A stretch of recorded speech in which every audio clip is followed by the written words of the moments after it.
before we get too far into this, I have a bad habit of starting these and just riffing, but I need to give you a proper introduction. I am here with the great cultured thug. He is one of the most noteworthy, if not the most noteworthy, content creators on the topic of fascism and fascist history. He's on YouTube. He's on Odyssey. He is the host of Cultured Conversations, as well as the Ronin Report. And most importantly, he is one of the founders of the New Frontier Party, which is what we'll discuss today, but is an American political party in the sphere of third positionism. Did I get all that right, or am I missing anything, Mr. Thug? First, thank you, and I look forward to this conversation. Yes, New Frontier is not a party, it's a think tank. So it's getting individuals to run underneath a populist third position, an American populist third position platform in the upcoming years. So it's not a quote-unquote party, but more of a think tank that hopes to birth individuals into running. And I will say, before I forget, if anyone wants to, I'll mention this at the end, but if anyone wants to check that out, that is newfrontierusa.org. On that site, you will have all the information there, and also a selection of books that they sell, all the types of content an intelligent lad could ask for. And on that topic, I guess this is a good place to start. So we talk about third positionism. It's a term rather, that's been floating around a lot. I've heard a lot of pro, a lot of against, for the past few years. And I was wondering if you could give a short overview of third positionism, because I've had my description in the past on the show, and I'm afraid it's probably not that good. And you're probably going to slap the taste out of my mouth if I were to say it, but I will. When people would ask, and I've heard people in my chat say, "What is third positionism?" And I'm say, "Well, it's kind of like fascism minus all of the bad optics, anti-Semitism stuff front and center."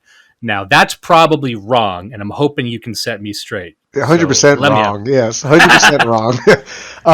This is my trying to redeem myself. Yeah, fascism is third position, though, and it's just the Italian branch. So third position is broadly a political philosophy that is universally anti-materialistic, anti-individualistic, anti-globalist, and all of that kind of intertwined with collective goals. So anti-materialistic, meaning it is which goes into anti-hedonism, right? Anti-living purely off pleasure, purely off biological urges.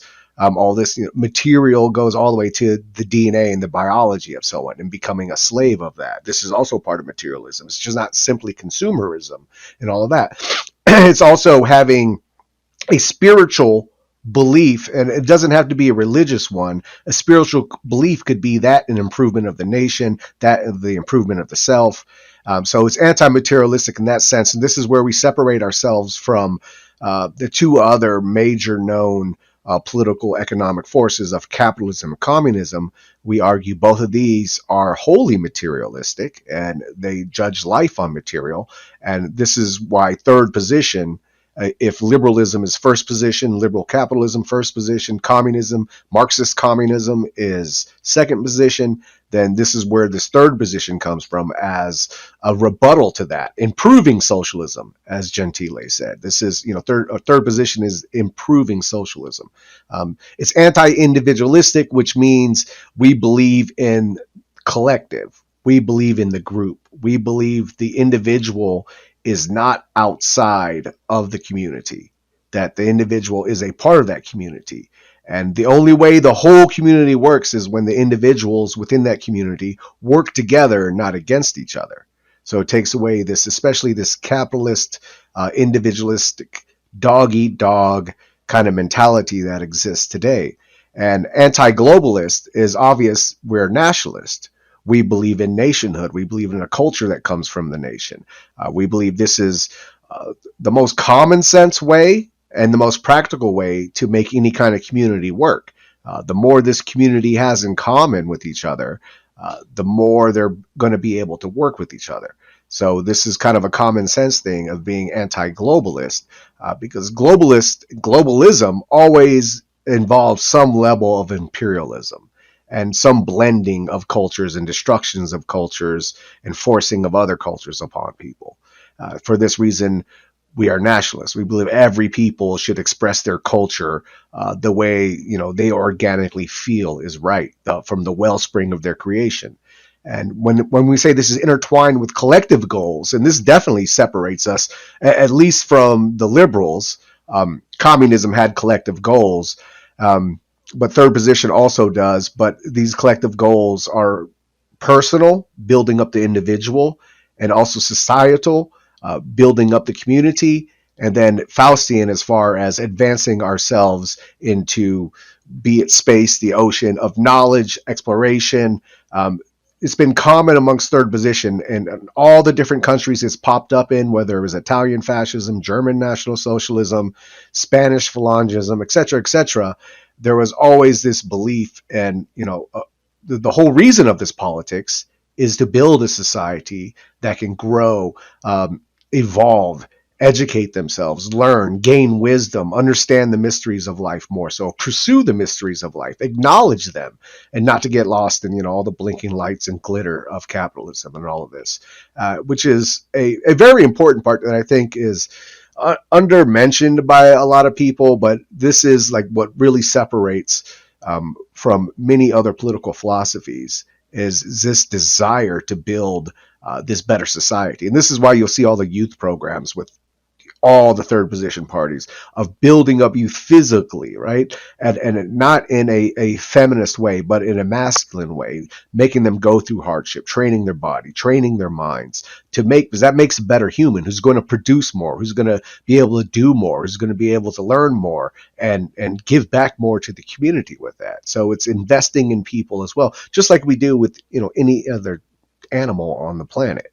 We invest in them. We want to feed them, whether you're breeding them, whether you're raising them to slaughter, whatever it is, you want to raise them the best you can. So it's the same mentality with third position. When we look at the humans or the citizens of the nation, why wouldn't you want to build them up as much as you can? So this has always been a core tenet and part of third position as well. But I would say basically, I went on too long. So basically, to sum it up, it is anti-materialistic, anti-individualistic, and anti-globalist.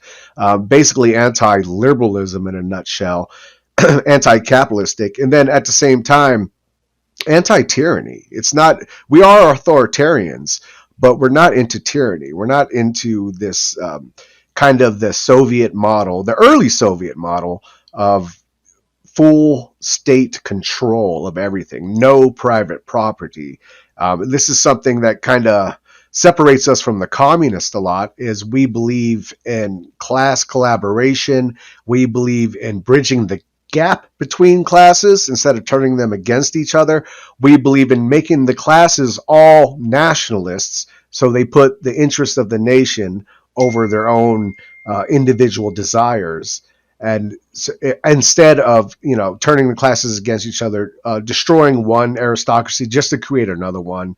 This what happened in Soviet Russia. They took out one aristocracy and made their own and dictated to the people how they would live. We believe in property rights, not only in land for people, but also intellectually, right? If someone can create something, I mean, this we believe in kind of this competition, but a competition not against each other, a competition in making ourselves better, making society better, rigging the game like that instead of profit. Yeah, I noticed as you described that, first of all, a lot of people would hear that and they'd say, well, that makes sense. That seems reasonable enough. So it's not even this large, scary thing. But another thing that always sprang to mind, because not long ago, we covered The Green Book by Muammar Gaddafi, and his political designs for the nation, for Libya, were very, very similar to a third positionist or fascist model. And in fact, he draws it out in there as well and describes this sort of class cooperation with the animating force of Islam at the center. And one thing that he always came back to, and I find this pattern in other similar political projects, where they realize, yes, we're not individualistic, but we do recognize that there needs to be some level of sovereignty in the home. So they break, and like a lot of classical European civilizations, like we recognize that the family and the home and the hearth is that fundamental building block, and then we kind of build up from there. But it is granting, even within Islam, even within Gaddafi's world, he was saying we got to give them that private property. The state doesn't own that house. We think it's important for this family to technically own their house and have that, because then they have stakes. So it is, people will say that, oh, he's basically a Marxist. No, he wasn't. But I think a lot of people, when they hear this, like, they don't have a word for it. It's either like liberal democracy or communism. Then there's this other thing, this thing that they keep saying is dead. But then once you describe it, like, well, it's been tried, and the only reason it's not like that right now is you keep shooting the guys who are trying to try it. You know, Yeah. like that's just my little rambling. But I always always the Gaddafi example. Now, is that a good example? Have you heard that before, or am I way out to lunch on this? No, I actually did a video on him because of that. There's a lot of crossover with what he believed in his Green Book, with a lot of third position for sure. I guess when we say like anti-individualistic, people take it too literally. We're talking when we say anti-materialistic, anti-individualistic. These are more of the philosophies of materialism and individualism. And people will take it as, well, it just means they want everyone to be this collective hive and just follow orders. Like, no, that couldn't be further from the truth. In fact, robust debate and disagreement is needed to grow, right? You just can't kind of subvert. I mean, that's where it becomes a problem, when you try to subvert for the sake of Yeah. subverting. What that's But something that's interesting in our culture. Once you step back and look at the types of films, especially we watch, that the outsider agent of chaos is always seen as the cool one, the main character, breezing in from out of town and upsetting the order. And oftentimes in horror movies, that's the yeah, good guy. You go into like some movie where, oh, it's a weird Mormon town, and then this yeah. crazy girl comes in. She's the good guy, ruining everything. That's so in the DNA of this, whatever you want to call it, neoliberal identity, or whatever it might be. Yeah, I mean, well, Hollywood, I think, has made most of our DNA. Unfortunately, I think most of us are kind of raised off the images we've seen on TV screens and movie screens, and now phone screens. So yeah, it's been woven into us. But it's not organic. I guess that's the argument with America, is a lot of what we see as modern America is not an organic thing, but very plastic, very created, very manufactured. And I do think, I mean, that kind of serves to a benefit when we talk about like breaking through materialism. I think most people deep down know it's like, well, this America we're living today really isn't uh, a nation in itself, right? Really isn't something that, like, it doesn't come from the values of anything from tradition, anything from their past. All of our values have pretty much been shown to us on a screen, and we just adapted it and lived like Yeah. that and figured life was that. And no one likes it, by the way. No one, no matter what political Well, strata no you're matter what in. they say, I mean, all the depression and suicide Yeah. shows you they don't like it. People will say they love it, right? They love their hedonism. Oh, this is great. You can do this anywhere else, and they'll say they love it. But when you look at how sad and depressed people are and how suicidal they are, obviously, something's missing. They really don't like it deep down. Yeah, it's like, when's the last time you saw a movie that made you feel good about yourself? Or is the only good movie one that makes us look inward and hate ourselves? That seems to be the accepted, and then that criticism itself is criticized. It's become a very meta and ironic culture. And I'm like, no one's enjoying this. Ask Hmm. anyone, ask any liberal, like, are you happy? No. And we were joking about that on the show about Bill Maher complaining about all the trans related stuff. And I'm like, liberals are the only group I've ever seen where they get exactly what they want and still ask, where did it all go wrong? Well, it is, culture of critique. We are speaking about that earlier. I mean, liberalism is literally a culture of critique. I mean, that is at the heart of liberalism. Is critique, critique, critique, critique. Never satisfied. And that was kind of my thing against Marx too. Was like, yeah, he had good critiques but bad solutions. So it's like, yeah, they'll continue to critique to the end of days. Like I said, they're getting everything they want and some, but they can't help themselves. Yeah. They'll never be happy. It's What I like about you is that you tend to give even people you don't necessarily agree with a shot. Like Marx, a lot of people on the right would dismiss Marx out of hand and say he's an idiot, which is a silly thing to say, I think. But you dive deep into the stuff. A lot of your videos go very, very deep into the literature and into the history. And yeah. let me ask you, when did you start your channel and this whole content creation journey of yours? Content creation was 2006. I started off as Quest 1234, and I started making largely just. It was largely debates at that time on YouTube. We'd get into race debates, Jewish question debates, and I mean, it was so asinine at that time because you could only make 15-minute long videos.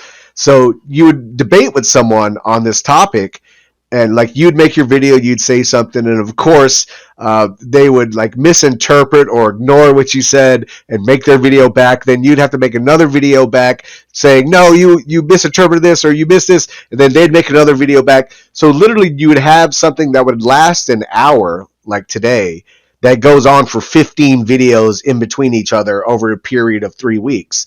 And so it was largely that, like getting into all these debates with different people. It was pretty cool at the time. It wasn't as censorship heavy as it is now. How they used to get you in those days is trolls would get together, mass flag you, and then you'd lose your channel like that. So at least people had to put For in the work. young people listening, YouTube used to be really fucking cool to be on. It was really Yes. popping off, and you could do all kinds of stuff.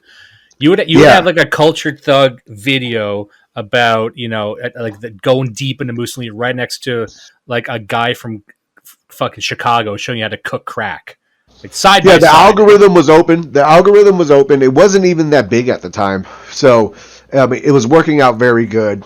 And then, so I was doing that for a while, and then I started getting banned. Like I said, but it took trolls mass flagging you. Then I got on the radar. Then I started getting banned a little quicker. So 2010, I was pretty burnt out. I had put on a bunch of weight. My relationship, I was working at the time, so I'd work 8 hours a day, come home, hop on the internet for like 6 hours, and then go to bed. So my relationship with the wife wasn't going so great at the time. I was kind of just always trapped in the internet world. So I was like, and it was just making me bitter. Like everything was making me very bitter on the internet. And then so I took a break from it 2010 to 2013. I totally got off the internet, lost weight, got into Brazilian Jiu-Jitsu. Actually, it was some of the best 3 years of my life as far as the last 20 years go, as far as for myself, because I really was able to get myself in tune, getting away from the internet. And then I got back in 2013 and I created the Cultured Thug channel. And I guess what was pissing me off was I kept seeing people call themselves fascists, but not knowing anything about it. They were literally Hollywood Nazis. The stereotypes Hollywood would say, racist authoritarianism, supremacism, these people would lean into it. And it was really frustrating seeing like the only people that even self-identified as fascists were these kinds of people who were just literally Hollywood Nazis. So I started saying, well, at least I can put out educational videos and maybe no one will see them, but at least, it'll stop bugging me that I can tell myself, okay, at least you put the information out there for people to look into if they so stumbled across it. And since then, I started making videos in 2013. And then even then, I got into the algorithm on some stuff and I was like, that was really cool. And, I would build the channel up a little bit, taken down. Build the channel up, taken down. The highest I got to was 15,000 subscribers, and I got that like in an 8-month period. I had just a great run, and it was still an algorithm. People were linking it on different places, and other people were checking it out. But as they were doing that, I thought I'd never get past 10,000. That's always I'd get close to 10,000 and be nuked. So I always figured like, I'll never cross that line. So I was surprised I got past it that one time, got to 15 before I got axed. And then it's just been a process since 2013 until I discontinued the Cultured Thug channel in like 2019. It was just constantly being knocked out at the knees and rebuilding, coming back, rebuilding, knocked out at the knees, rebuilding, coming back.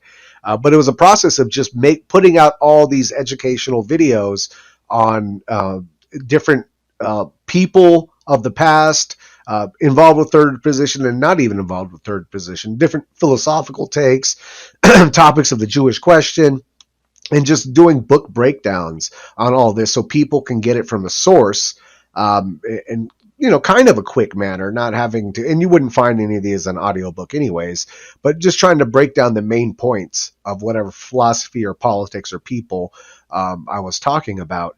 And so I just wanted to inform people, actually. And it was frustrating getting banned because I never violated, too. Let me make that clear. I made sure not to. I knew how YouTube worked, and I knew I was on spicy topics, but I was very respectful and forward on these topics and not insulting or demeaning. So, but that still didn't work. The topics, if the topic's too spicy, it doesn't matter if you treat it with kid gloves, they're still going to take it down. I was going to ask you quickly. You mentioned something there. I don't want to forget. I was going to ask you: have your videos or anything you've written been cited in a serious academic paper? And I asked that because one of our fans did that for an episode of our show. And our show, I don't know if you know it, is around half retarded and then half retarded but holding a fancy feather quill. So I was wondering if you found your way into anyone's like paper or anything. I don't think so. I mean, I guess one paper I found myself into was a blog post that I was happy with, because I respected this guy's work. And he was a university professor and a hardcore anti-Semite. And he used to have this blog called Semitic Controversies, I think it was called. God, I forget his name now. But his blog was very good. Like, very intellectual guy that was very passionate about this topic, and but he was a prick too. I was on a forum with him, Carl Radnow, I think his name was, if I remember now, or at least his on-screen name. So, but anyways, he sourced. I had written something on I had a blog back in 2007-8, and I had written something on Ataturk. I had grown up, when I got into the whole scene, Ataturk was a Jew. I mean, and I just took that as, okay, yeah, he was a Jew. And then because he was born here and he went to this school, and so I accepted that. Then I started reading more on him, and things just didn't add up. And I started diving into the stuff, and then it really didn't add up. And I saw there really was no smoking gun. And so I wrote this article on it. And then he later sourced a lot of that, and that motivated him to write his own article to reevaluate that question again, because he was under the same belief, but my blog post triggered him to reevaluate this, and then he did and sourced me, and I was very happy with that.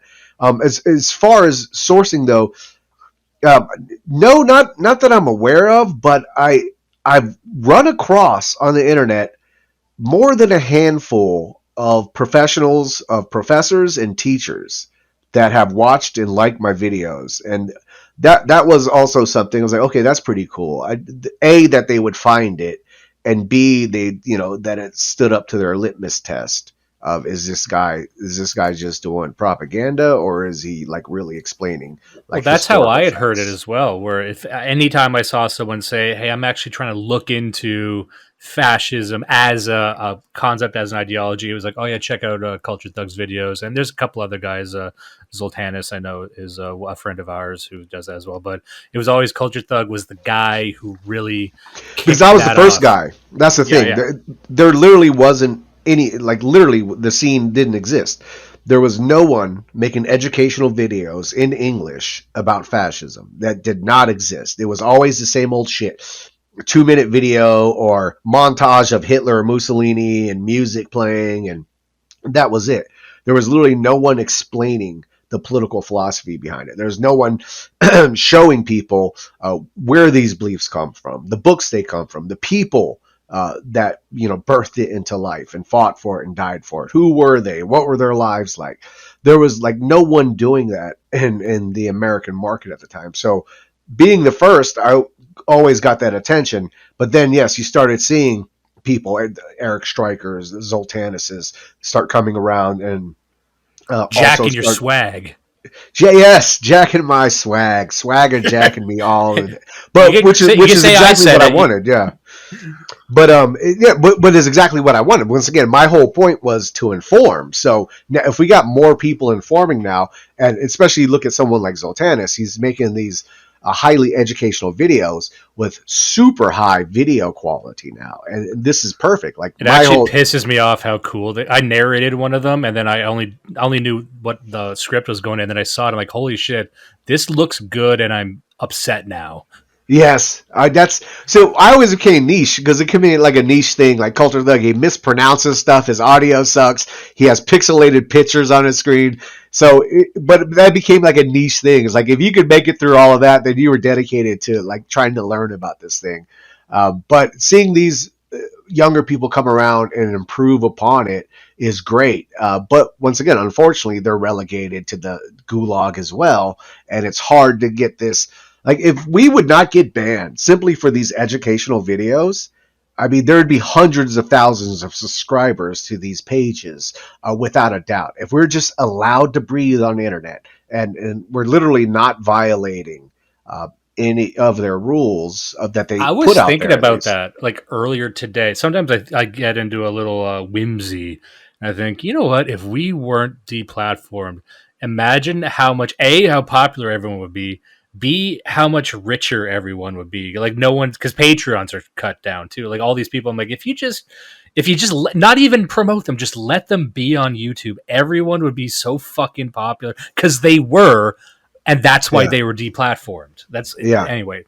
It blows Yeah, my no, mind. definitely. A new frontier wouldn't even, have to exist in the sense that I would be able to build up. If I wanted to get into politics, I would be able to build that up through internet support, without having to do something new and go out on some other limb and then trying to raise funds for it. I would be able to do that easily through my channel they allowed to exist and the crowd they allowed me to build through that. But they don't do that. That's why.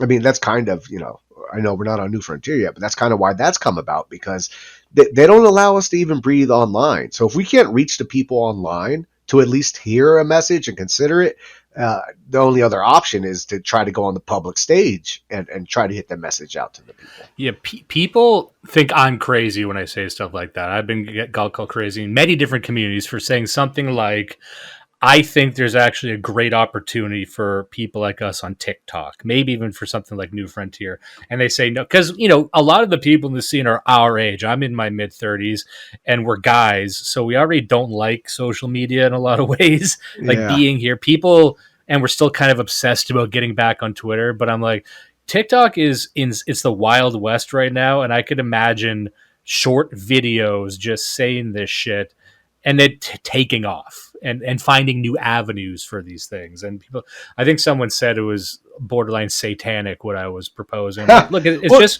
just where the young people are. I don't know. no, I mean, it's not satanic. That's crazy. We have to use every form of propaganda that's out there. And TikTok is a big one with the kids, 100%. I mean, they got little Trumper videos on there all the time, right? So they always have little things on there. I'm too boomer to understand TikTok or even deal with it or have a TikTok or look at Me it. too. But we have younger guys in our group that actually did a TikTok page, and we got banned right away, too. So it was just like, but we tried that. We tried to make the short videos because there's younger guys saying, "Oh, we should do this." Like, okay, I don't know anything about it. It's totally in your hands. Do what you need to do, and it was banned quickly as well. So the that reaches the TikTok as well. This censorship that exists, especially over politically inconvenient beliefs. Um, Yeah, and what's interesting about these new platforms, just from a technical standpoint, that I like is they haven't even figured out what the rules are. And I'll give you an example. And I hesitate to use this example because I still don't really have my head wrapped around it. But the metaverse with Facebook, and I don't like this stuff. By the way, people, I'm not a fan of this stuff. But I'm putting down $400 for a fucking headset to figure this out because I'm like, you know what? There is a point at every platform before the censorship sets in when every people like us And the multinational corporations who can spend millions of dollars, they don't have anything to do with their money. There's a brief period where their shitty little promotions are at the exact same level as us just fucking around. So the millionaires and trillionaires can't use their money even on it yet. It's kind of like a Wild West or anarchic in a sense. So that's why I hear that. I'm like, there's something here. I don't know what it is, but there's got to be something, and there's going to be a little small window when we can maybe strike while the iron's hot. I'm using a lot of different metaphors in this sense, but Yeah. that's just where I'm at. I mean, typically that'd be true, I would think, but I think their censorship game is getting so strong that even their new platforms, they're coming in there with the censorship already installed into it, or at least knowing what to look for, especially when you're talking about kind of us that are, I don't know, they would call us more extreme right, even though like I hate being associated with that, but they would put us there, and like they really have a magnifying glass on the, those kind of people. So I don't know, possibly, but the metaverse is definitely what I think they're leading us towards, without a doubt. So And as much as I hate it, but let me just reiterate, guys, I'm not a pro metaverse guy. I'm more of this is happening, and I'm in a survival mode at this point. Like we're not going to be able to stop this in schizophrenic world that we're going to live in our generation. Well, you got to deal with your reality. Yeah, that's what I do dislike about a lot of people on the internet. They're totally lost in virtual reality. They're totally lost in fantasy. You have to deal with your reality, and yeah, you're gonna have to deal with the metaverse, and find ways to work with it, work to get a message out in there, or to, I don't know, advance a belief within there, because that is going to be. It's not now, but in 10 years, like if things don't change the course they're on within 10 years, I promise you the metaverse is going to be, a big part of a lot of people's lives. Yeah, and also the metaverse is kind of a. I don't want to get the whole metaverse talk. I'm sorry, everyone. Sometimes they get tired of me talking about this, but just for people who don't know my position on it, it's. I think the current iteration of the metaverse looks the way it does. It's kind of like avatars. It's kind of this space that mirrors our own, because they're trying to get the layperson to wrap their heads around living in an abstract world. So for now, it's going to look kind of kooky and kind of simple, but really the idea of living either a parallel or full life in a digital space is going to eventually be kind of trained into us. Like a lot of technology has been, as the internet was. Like it Well, was the very phones. simple. Yeah. Look how Yes. fast the phones have become like irremovable from people. I mean, that took nothing. It's going to be the same. We adapt quickly, especially when it hits our pleasure senses, and this metaverse will hit all of that. So we'll adapt quickly to this.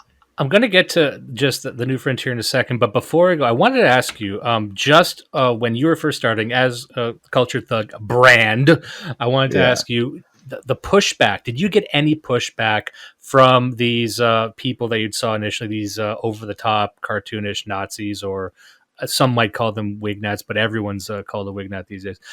Did you get any pushback from the right when you started with your project? Oh, yes, I did. Obviously, I did, because once again, wasn't extreme enough for the extremists, and I was too extreme for the normies. So I was always kind of caught in that middle.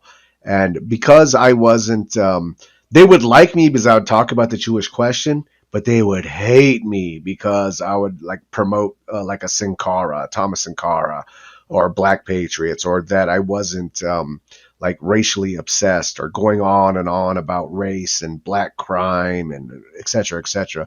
So I'd get that all the time, get called all kinds of the weirdest, worst shit.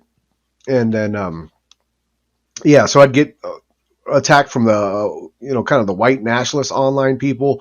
But largely it's funny because it's largely just the commenters. Like as far as content creators or podcasters from that scene, I wouldn't really have a problem. We'd agree to disagree. I'd go on their shows. They would know where we, disagreed on, and we'd talk about largely the shit we agreed on. So it was kind of a weird thing. It was usually the comment section of, faceless people that would just go on and just like the worst kind of, I mean, and you can tell by the insults someone hurls at you and how they speak and the images they show, like what kind of people they are. So I was like literally seeing like gutter people like hurling shit at me. And it's just like, okay, you should hate someone like me, I guess. But then, like I said, the content creators or the known people in those scenes, it was always a kind of a respectful thing. They'd have me come on the show. We'd speak about, just fascism and things like that. So it was kind of a weird thing. A lot of the content creators, it was fine, but a lot of the people in the chat, it was always getting shit. And they flagged me too. They mass flagged me too. I mean, I've known that. They bragged about that. So See, I guys, it's got been that happening since forever. forever. Yeah, no, forever. That's always been. That's what sucks about the internet is you just can't get away from that. And every scene gets it. It's not just us. Every scene has the same shit. Every weird internet scene, every kind of out there political internet groupings always have this same drama amongst them as well. You know what? I've mentioned this before, and I hesitate to mention because it makes me look like a guy who's just chattering from the sidelines. But I said, you know what? A lot of this would be resolved if we all just met in person. I know that sounds stupid, but it's like everyone else has like events, That's not juggalos. stupid. Can Yeah. we rise to the level of juggalos? I think we can. You know, Yeah. and like one thing, and the reason I say that on a serious note is because on the topic of the metaverse, and we talked about this in our show before. There's some sort of black boxes that are coming technologically down the road. One is, I'll make this quick. One thing we talked about was there's this fake article floating around, but it is something that social media platforms will be doing called heaven banning, which is I can envision a future where if they say you're a troll or a problem user or individual, they won't deplatform you, but what they will do is kind of segregate you into like a fake version of the platform where it's populated by bots, and these bots will just give you your upvotes and give you your positive feedback, and so you won't get angry. You'll just spend all your time there talking to no one in this little darkened corner. And I had said, you know what, that's may not be happening right now. Someone's got to explain to me why that wouldn't happen, because that seems like an elegant solution to a problem they would have. And so I had said there may very well come a time where anyone on this scene will have to do some kind of in real life vetting just to prove that the people you're talking to are real, because it will get to a point where it's going to be such good AI and machine learning that you're going to need to prove that you're talking to real people, and I don't know how else to go about it, but that's just my speculation. You know what's sad? I think most people online would be happy with that. I mean, that hit their pleasure senses. I mean, they're Yeah. like, oh, a lot of people are liking what I'm saying. It's great. The world's going to change tomorrow. Like they would convince themselves to be inactive. And I see a lot of that. People find I get it. I do the same myself, but they find any excuse not to get active in real life. And it's unfortunate, but like it's a real thing. So I think a lot of people would fall for that and be happy with that. Yeah, or they would even lie to themselves like, "No, I'm making a dent." Like one of the things Yeah. Oh that yeah. people do, especially content creators who should know better, is no one likes to talk about it. This whole scene is lousy with people buying their own subscribers and views, and then you do that to like goose up the numbers. But then you're never sure if even though you admit that you're buying a lot of stuff, not you specifically, but other people are buying stuff. You're Yeah. like, it's fake, but you're okay with it, and you kind of lie to yourself, oh, but this is what I need to do to keep it. But you're always in this zone of not really knowing if what's happening is really happening. And I know that's a big thing on even like cozy.tv, that's what the rumors are, that it's view botted. I can believe it, but I how many other, 100% believe it. I yeah. mean, why wouldn't you believe it? It seems like they're all about image, right? They're all about that over substance. So it's yeah, I 100% believe that. I mean, the kid lied about not getting his money back from the feds. They just blocked Yeah. it for a second. That's all. So a lot of people have open lies about money that people forget about. Like even with Milo, I know a lot of people hate Milo for different reasons, but early on, like it was known very early that he raised all that money for the privilege grant and just never gave it to anyone and just spent it on himself. That was like day 2 of him kind of getting famous. I'm like, no one's really concerned with this, huh? Well, it's Even kind of even weird how the yeah. charlatans get famous, though, isn't it? It's always like the charlatans that get famous. It's Yeah, I mean, it's there's probably a lot of ways to break that down. Like it's, I know there's some people listening who'll be like, "A, it's probably some ethnicity thing, true," but then there's also a personality type who wants that so bad well, that they're willing to do ethnicity thing. everything. Go look at Richard Spencer. I mean, this guy. I haven't met one person that knew him that has a good thing to say about him. And in my short dealings with him, he fits every negative thing I've ever heard about him.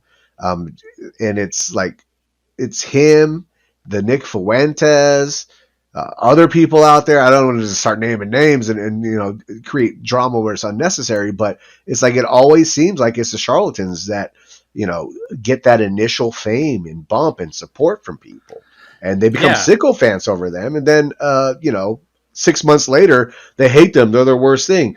I mean, this is what I've always kind of hated about the scene online. Everyone thinks they're so superior, and they talk about normies and how stupid they are, how they don't know anything. These people are literally no different. They're like wrestling fans. It's like, yes, 1 week this guy is the baby face, you love him. Then the next week he's the heel, you hate him, and you've always hated him, and yeah, it's yeah. silly. I was laughing about that the other day. I'm like, one of the good things about being on the right is if you're really into it, like you can replace all the mainstream content you would watch and the shows and everything with just right wing content. The trade Yep. off is you're still looking for whatever the equivalent of a reality show. So there's a lot of Yeah. guys on the right who are basically watching Keeping Up with the Kardashians, but it's about guys like us who haven't had like screen training. So it's like, what are they? Who's fighting? Who's beefing? And it's over like Yes. nothing. That is so true, dude. And that's what I was saying about like. So at least my mentality is like I've read a lot and watched a lot on like the topics I was really interested in: third position politics, Jewish question, certain philosophers, certain parts of history. And so if I've taken this time to read, to learn on these things, like why would I go to a podcast weekly just to like reconfirm these things? Like if I'm listening to a podcast, it's not going to be in something that's an echo chamber for me. I'm going to learn something from it. It's going to be something new. It's going to be that. Like I'm going to spend my time consuming that, something that I don't know, right? That's going to help me understand something better. These people, like, they laugh at the boomers that watch Sean Hannity, but like you said with the Kardashians, they're the same thing. They tune in weekly to this a podcast that'll just go on about the same shit over and over again. And it's like you're doing the same thing at the people you laugh at. It's just your brand of entertainment. So yeah, the Kardashian an analogy is perfect because that's what it is. They're watching Kardashians just for the white nationalists or the alt-right scene, and they're literally just consumers themselves.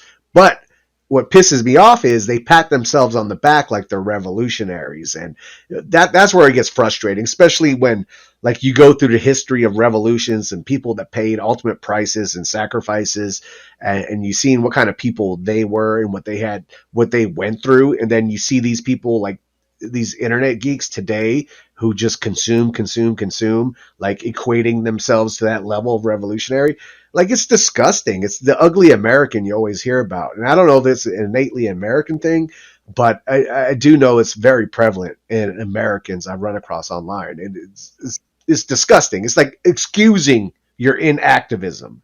And that's what I hate the Yeah, most. and also cheering on other people to do it. And I find maybe it's a youth thing as well, but it's also, I find that as I get older, I get less like that. And that's the curse of age. That by the time you know how to truly focus your energies, now you're getting old and weird, and your body just starts to not work. Whereas in your Yeah. 20s, if anyone is in their 20s right now, remember how this feels. You feel invincible, right? Yeah, that goes away, and it's not fun.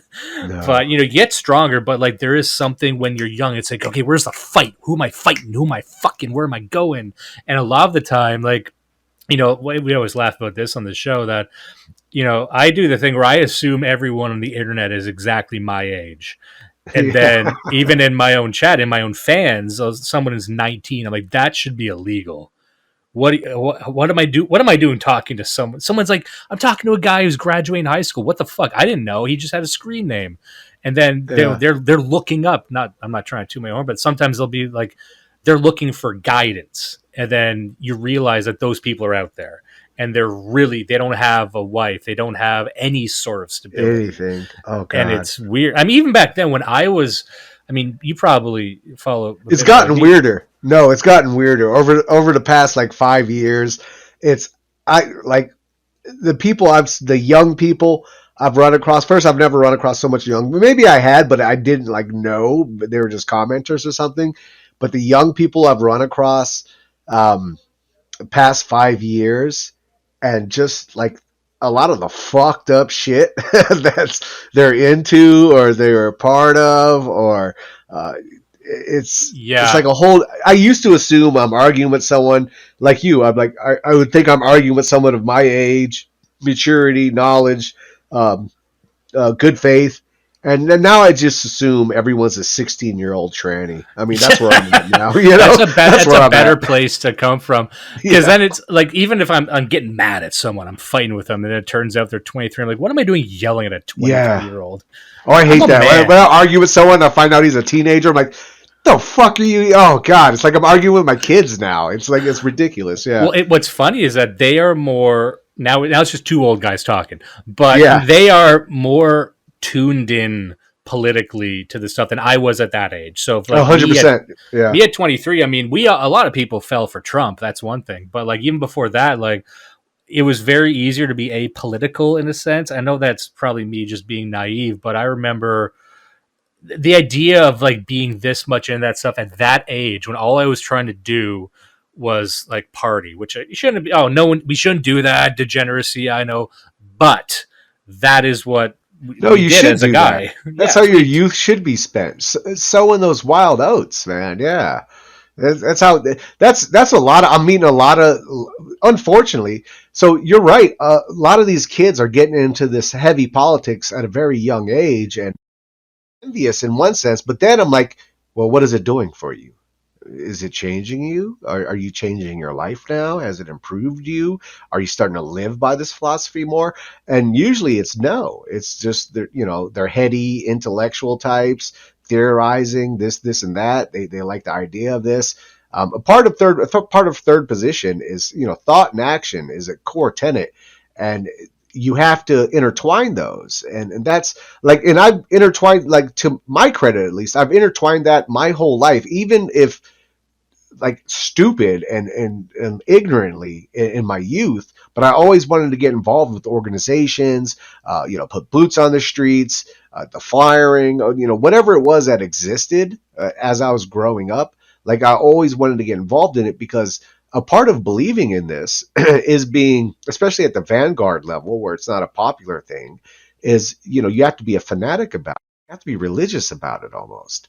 And these people don't do that. So these kids are getting into it at a young age, but I'm not seeing any return on investment on them getting into this philosophy and then them becoming actual fanatical fascist or third Yeah, positionist or politically motivated or revolutionary motivated to change the world or to attack the system or to challenge the system. well, it's It's like interesting you say that because, sorry to interrupt. I just wanted to Mhm. say that I wanted to hear your thoughts about if you kind of survey the scene very, very broadly. When I sometimes I use the term dissident right, very, very broadly.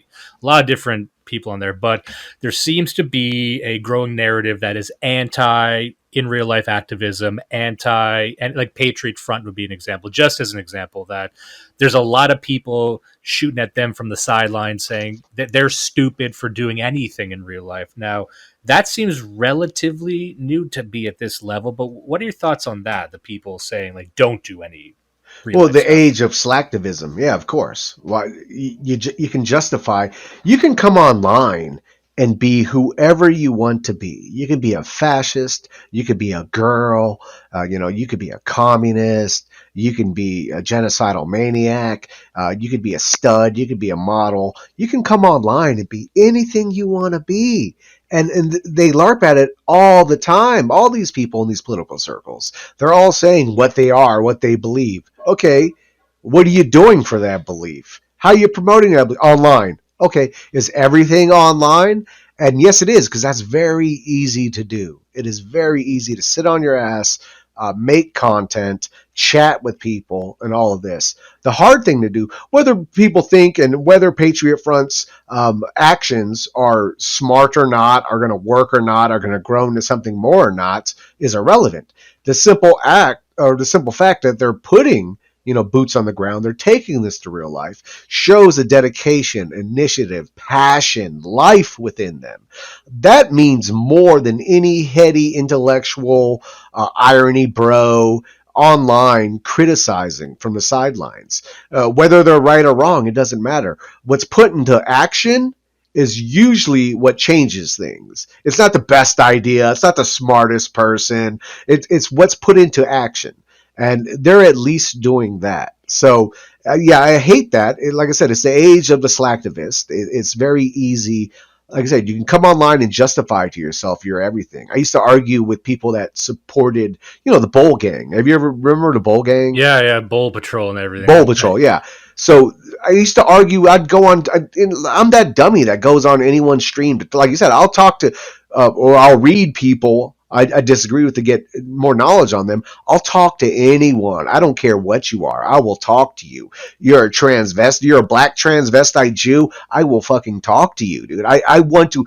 That's how I learn. Like more than reading books, I learn from talking to people. So I've met tons of people with lifestyles and beliefs that are way outside of mine, but I'll sit there and treat them with respect and listen to what they say. Ask them questions out of curiosity. Listen to what they say, because that is like truly understanding people. And you cannot get that simply sitting online, typing and chatting and saying this. You have to understand people. You have to get out there, know people. Before you even know, how do you reach the people at the end of the day? And these people, they've found this easy exit to where you can sit online. Oh, back to Bull Patrol. This is why I went on to. I almost lost. I brought it back. I almost lost where I was going. So I'd go on these podcasts because, like, I'd look at this shit and it's repulsive. But I'm like, okay, why do they believe this shit? Let me go in here and try to see what's going on here. But all of these Bull Patrol people would go on there, and they're all genocidal maniacs online. They're all killers and super racists and super all of this online, right? They live this persona, and I remember having arguments with them and telling them you'd get doxxed, you'd be a pussy, you're just a little nerd that's online. Because I could tell at least, but a lot of people thought they were serious for some reason. And then lo and behold, as things played out, a few of them got doxxed, and it exactly was what I thought it was. And then they all said I was just doing jokes, it was just humor, blah blah blah, same old shit. And so you can live. So when you can come online and be this other persona. And then in real life, you're a pizza boy from somewhere, but on fucking line, you're the leader of the Bowl Patrol. Oh my God, you're so dangerous. Watch out for him. But in real life, you're just this loser fucking pizza boy. It's like, I can understand why they don't want to deal with real life and they want to run to virtual reality. I get that. I wish there was like more self-awareness in people, and there's not, because they pat themselves on the back. They pat themselves on the back for Trump winning, for God's sakes, right? It's like they take credit for everything that they have nothing to do with, but this justifies their inactivity because they think it's doing something, and it's fooling themselves. It's cowardice, I believe, at root. I believe at root of all of this is cowardice. Yeah. That they fool themselves into not doing anything, but being able to save personal face with themselves by saying they're doing something. And that's always kind of driven me crazy. That's why I would snap at some people online in arguments or whatever, or panels, is because like it shines through just how fake you are, and like how you live in this virtual reality, but you would never live by those ethics that you live by online in your real life. And that's just always kind of frustrated me, because I've always felt you got to be the same person, online, offline. You got to be the same person. Well, I do the same thing because, I figure if everything with the show goes right and I'm successful, we're big, we'll get doxxed. And I'm like, look, what happens when you get doxxed? What happens? I'm like, nothing I've ever said online is something I would keep secret. I say this shit to people in real life. Now, does that make me seem like a bit of a weird guy? Yeah, but I'm also tall and handsome, so it works. I also wanted to say on the topic of Bull Patrol, the funny thing is, it just reminded me that I still do see some of those people kicking around in channels from some of our shared friends, and like they're the guys who are still out there, like just screaming rape at people. The fight, and I go up to them like you did, go like why are you screaming rape all the time? And they're like, we're joking, we're trying to like piss off other people. I'm like, here's the thing though, you're only talking to people like me. Have you considered not screaming rape all the time? And then they just hadn't considered that. I'm like, because the only thing, no one's paying attention to this other than like our guys anyway. So I don't get it. Well, I mean, but that's all that matters. They're getting a reaction, and then they feel good about that. Yeah, that's all that matters. That's how once again, that's how you show how fake everything is. Oh, you hate this and you're about this, this, and that, but you spend all your time fighting with other nobodies online. I mean, yeah, it's all a joke. Like I said, it is a virtual reality. It's what is it called when they like dress up in medieval knight uniform and Oh, they like go fight well, in the there's woods? Renaissance fairs, but there's also LARPing. Renaissance fair, Yeah. yeah.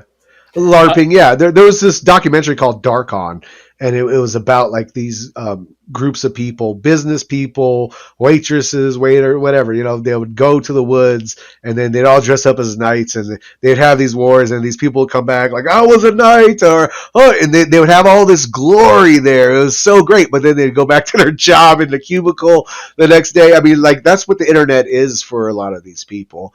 And it's just a part of what the internet does to people. No, I mean, I can imagine. Like, I'm happy I grew up before the internet. Like, I'm so happy that as a child I didn't have the internet because I assume I'd be in the same position and the same mentality as a lot of these younger people coming up today if I was also, raised as a kid with the internet and the phone in my face and all of that. One book that we had brought up before, I think I might have even brought this up on a previous interview, but I'm sure you're aware of it. It's a book called Bowling Alone. And there's one part in the book that I really like. It's near the end, and it was Bowling Alone. For people who don't know, it's about sort of the dissolving of the community in American life throughout the 20th century, primarily in the 60s and 70s and 80s.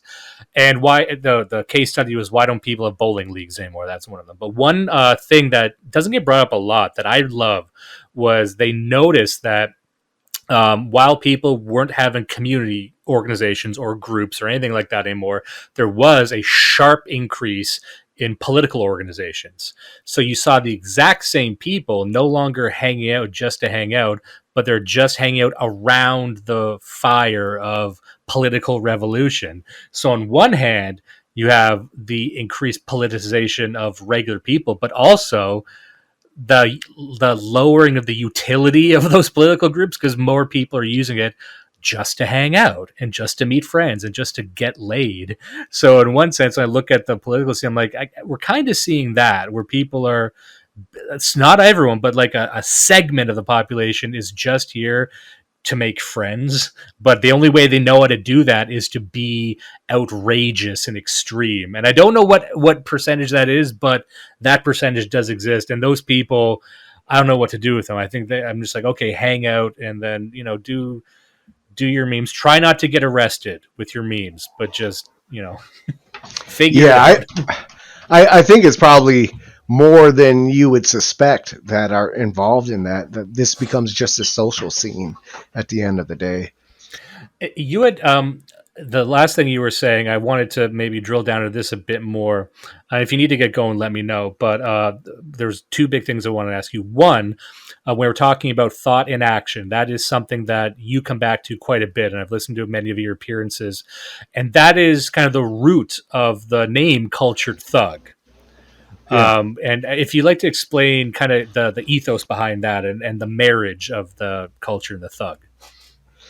Yeah, well, once again, it all comes back to thought and action. It goes back to Plato and philosopher kings. Um, you, the idea, I guess, what Gentile was really getting into when he got into thought and action was intellectualism by itself is impotent. I mean, and this is what many intellectuals are. They're very impotent. They'll sit there and they'll criticize and they'll talk about things. They'll theorize the best ways. but they'll never practice it and put it into reality. A thought is useless if you do not try to put it into reality. And this is what Gentile is getting across: is what good are all your heady thoughts and your beliefs if you're not willing to sacrifice, if you're not willing to commit to make these things a reality. So one cannot exist without the other. Action for the sake of action itself is foolish, right? And thought for the thought itself is pointless at the end of the day. It's like you have to bridge these two things, thought and action. You have to, these beliefs, these thoughts, you have to will them into existence, or what is even the point of them? So, and this is what Cultured Thug comes from. Jonathan Bowden quote saying, we need to rebirth this thing of someone who has intellect and action within them. And that's essentially what it means. And it goes, like I said, back to Plato as well. You have to have not only some understanding, but the ability to try to manifest these things. And typically it's you either have the intellectual do nothing, or you have the meathead action oriented person with no thoughts behind it. It's all emotion. It's all reaction. So it's kind of bridging that action oriented person with that intellectual person and manifesting these thoughts into reality.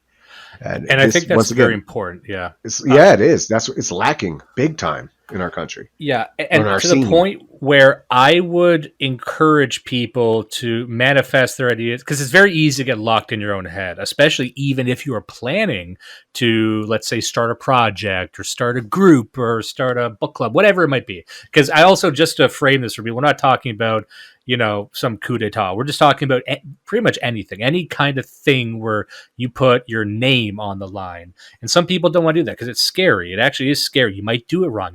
You might do it in a clumsy fashion. But the older I get, and I was thinking about this just the other day, saying it to my wife even, I said, the older I get and survey the first 30 or so years of my life, I realize everything good and anything that has rewarded me that I've done in my life, I didn't do it with a lot of planning. I kind of just did it. And then I kept the momentum going. And one thing I come back to, the more I talk about political action, is this concept of momentum, of something moving forward and gaining steam and kind of just keeping it on track. But just to add on what you're saying, yeah, like I think it's easy to get locked in your own head, even when it comes to action itself. And I think people can maybe have more fun with it. I'd encourage anyone. It's actually more fun to fail at doing something like this than succeeding in something terrible, something being a libtard or whatever it might be. Yeah, and failing's not even the worst thing, man. I mean, not trying is the worst thing. Failing is 1,000 times better than not trying. So, I mean, but a lot of people are content with not even trying. And that's unfortunate. But once again, I think the conditions that most of the younger people are raised under, it's very hard to break that conditioning and investing in. And I think most people are probably hypocrites as well. I mean, like we latched on to these older kind of European ideals, and then but we're modern Americans, so we're not kind of built from that ethos. At the end of the day, we're like I said, we're raised by Hollywood pretty much. So it's there's a lot of contradictions in people that I think lead to these problems. And this is once again where self-awareness comes into play, like understanding these self-contradictions and these contradictions with your ideals, and then how they can hold you back as well. Because if you never deal with those contradictions, which everyone's going to have, we're modern people, we're going to have that. If you don't deal with that, like you'll never get involved with anything at least at a rate that's going to be authentic and righteous and actually maybe catch on with people.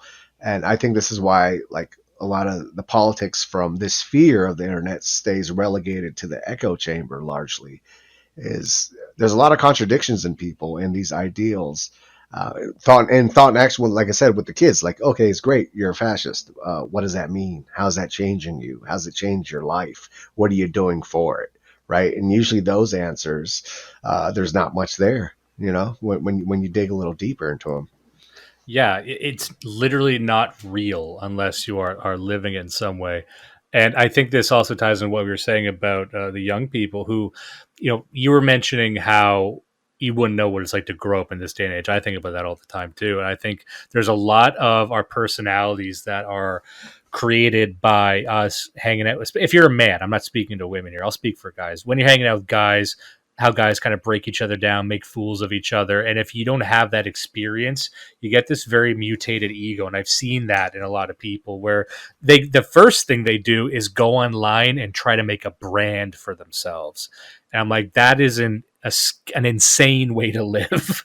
Like, you never had a period where you're just like in your 20s, like you're still figuring out who you are and fucking up. And that's kind of how you get laid. Like you gotta, if before you actually have sex, you try a lot and fail, and then you figure it out. And I'm like, but you need that trying and failing and a lot of different things. I mean, that's how you get, how do you get good at fighting? You get punched a lot.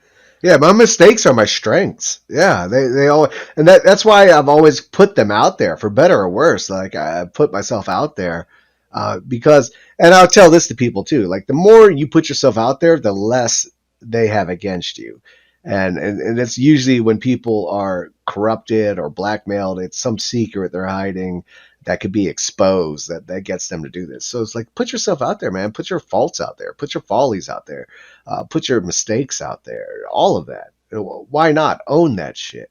It all makes you better. Every struggle you've had and overcome makes you a better person. And so why not put these things out there? Yeah, And I do that too. That's why I live by. And believe me, our listeners let me know oh yeah, my mistakes.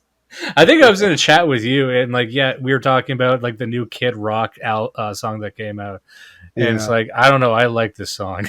I don't care. It's pretty cool. Like, I'm gonna own that. Yeah, I don't give a shit. Whatever. Yep. No, it wasn't cool to like that song either. Okay, even my own kids were like, "Dad, this is gay." I was like, "You guys are crazy. You don't know. You're not our age. When Kid Rock came out, it was a new thing that this guy was." He's holding up pretty well, though. I'll give it to him. He's not too bad. For all the partying he does and all that shit, he's not looking too bad. So. Someone told me, I think it might have been Joe Rogan, they said he's got more money than fucking the Catholic Church. And he's over there, and he built a life-size replica of the White House on his property. And I said, hell yes. If you don't think that's cool, I don't want to know you. I want to go there. Hell yeah. I was looking for pictures. I didn't even see pictures of it. I heard that too. I think it was on a Joe Rogan thing. I heard that too. I was like, yeah, fuck yeah. Do your thing. He's the type of guy who would get like a wax figure of Obama and use it as a bottle opener. Like some really specific, disrespectful thing. Yeah. It's, but people look at it as corny, but I like to see people like that who are basically saying, look, I could play the game, but I'm just going to say, and of course he plays it to some level, but he's like, fuck you. I'm going to go in on this Trump brand, anti-woke brand stuff. And this is where I'm going to make my home. And I don't care. It's like, you have to respect something about that. It's like, that's what someone with fuck you money should do. And most of these people with fuck you money do not do that at all. Like Joe Rogan's a great example. He has fuck you money, but he walks on eggshells all the time. So it's like to see, that's why I thought the song was refreshing. It's like, good for my boomer self. This guy, like you said, who was fresh and new at one point in my life, is now like a big fuck you to a lot of things I hate. Like, fuck yeah. He's rapping like it's the 90s. That is 30 well, I even like white guy shit. I like it was literally like his Devil Without a Cause. Because I liked that album when it came out. Yes. Some songs on it at least, yeah. Like everyone, Devil Without a Cause, when that came out, it was a big deal. Oh yeah. Because he was kind of like, unlike Eminem, he always had like Kid Rock. He always had rock intertwined with his rap. So it was always like Eminem I never got into, never liked, never got it. But like Kid Rock I did. I liked. I was like, okay, this sounds good. So yeah, he was innovative at one point and new. So yeah, I don't know. Maybe it was my boomer self that got nostalgic. It was like, oh shit, this sounds like old Kid Rock right here. Well, I openly talk to people like, okay, I admit my taste in music can run a bit cringe, but I don't give a shit. I will listen to Rob Zombie all day. And how's that cringe? When I see a guy, a wallet chain, I say cool. Yeah. Yeah, yeah, So what were you yeah. saying? I cut you off there. Sorry. No, I was saying like, how's Rob Zombie cringe? How's White Zombie cringe? I mean, they had some good songs, and it's If I had fuck you money, I would dress like Rob Zombie. I'd wear like head to toe denim, but with like weird skulls on it. I'd dress like a fucking Mexican cartel member's nightmare. you don't even need fuck you money to do that. I could That's just do just that. that's just pure confidence, dude. That's just pure confidence to Yeah, rock something like that with no money. That's pure confidence fuck right it. there. I'm a grown man. I can do this shit right now. You're right. This is thought in Yeah, action, people. thought in action. He's gonna get mugged, fucking Just dressing up like Rob Zombie. I'm gonna get beaten up and get stomped Yeah, by like white kids somehow. yeah. The last remaining skinhead gang, you're gonna stumble across them. And what happened to the skinheads? Remember the skinheads? They're just gone now. They're It's kicking the shit crazy. out of me. No, I know Eric Stryker and Telegram. No, Yeah. stop. I don't Yeah. honestly like they're probably around. I bet they're around, and they're probably like they're in the punk scene. I bet there's still guys like who listen to Screwdriver and stuff. But I think I don't see them around anymore. They kind of like I guess they evolved in a different and maybe they aged out, and it's kind of like American History X. They just stopped shaving their heads like Derek did. Maybe that's it. I don't know. Yeah, I don't know. I don't know. I mean, I'm sure crews still exist, but yeah, it's nowhere near what it used to be. And yeah, it could be a dying out, like the 1.0. You know, they always talk about white nationalism 1.0. It could be a dying out of that. And They it must could have be something the migrated internet to like created. the right stuff.biz or something. Like they must and then kind of turned into a new thing. But again, Possibly. this is me just fucking speculating too. No, me too. I mean, I know they're still around, but they're much smaller than they've been. And it's probably largely older people that kind of grew up like that, kind of hold on to that culture. But yeah, it's not what it used to be. Well, the other Even thing is that with the skinheads, I actually knew a skinhead when I lived in Oshawa, and there was a pretty big skinhead presence there, Oshawa, Ontario, Canada, and it's full on skinhead, red suspenders, the Doc Martens, everything. And what I found was even back then there was this aversion to being seen as like a racial. It was very we're working class. Like there was this sort of tap dancing around it. So even the ones I knew weren't full on like Nazi. It was like we're well, just you kind have of different kind of skinheads too, though. That is true. That you do have your Nazi skinheads. You do have your simply whatever they call the working class skinheads. You have your anti-racist skinheads against racial prejudice, sharp skinheads. yeah. Um, yeah, you have a whole like it was a culture that was just much more than white nationalist, but there was a white nationalist component of the skinheads, which dominated the skinhead scene. Most people hear the term skinhead, they think Nazi. So, like, obviously that dominated it. But yeah, there was always different brands of skinheads around. But Yeah. Well, the funny thing is, like your average skinhead, if I talked to them, they weren't really indistinguishable from your average. I'm not saying this in a disparaging way, but your average redneck. Like they right, were, where they would say, I remember the ones I would talk to be like, I don't hate anyone, but if you're being a nigger, I'll call you a nigger, stuff like that. I'm like, well, that's yeah, pretty much every rural person. So maybe they yeah. just kind of went in there. They grew up and then got blue collar working guys probably just you know worked into that because then maybe just the Well, it's fashion the went same away. reason black kids and Hispanic kids get into street gangs. I mean, these skin like so. I worked when I was in white nationalism back in the day. I worked with a group of skinheads, Southern Nevada skinheads here in Vegas, and that's what I kind of gathered from them. Once again, I'm out of prison, head filled with books, in great shape, filled with energy, mid 20s, just fucking ready to run through a brick wall for my fucking beliefs. And I come out there like so much optimism and everything. And I get involved with the local scene, and the skinhead crew is one of the parts of the local scene. And I kind of started realizing it's like, well, okay, they're not like me at all. It's like they're not into this for the same reasons I'm into this at all. This is a social scene to them. This is a family thing to them. This is kind of their, dejected and rejected by society, and they found this subculture that they can become quote unquote family with. And this is literally how Mexican and black kids get into street gangs. It's the same thing. It's a family they never had. It's the camaraderie they've never had, and now it's given to them, and you have to live by this. And but all these people were that a lot of them had good intentions, but they were just very flawed people, and they wouldn't acknowledge that because hey, they were white and they weren't a nigger, and that was enough, and is like I quickly learned like a lot of the fault, like the good parts about these people. Like I said, most of these people were good intentioned. Like deep down, they were good people. They were just so flawed by so many things that they refused to acknowledge. And that's what kind of led me out of white nationalism too. I saw like the fallacy and like this biological determinism that just it didn't equate to better people. It didn't like I got into the scene because I was reading Dr. William Pierce, and he was basically saying like the Faustian society I would love to live in, that I still promote, which is why I'm still like promoting third position. The same reason I got into that is the exact same reason I'm doing what I'm doing now, but I believe what I believe now.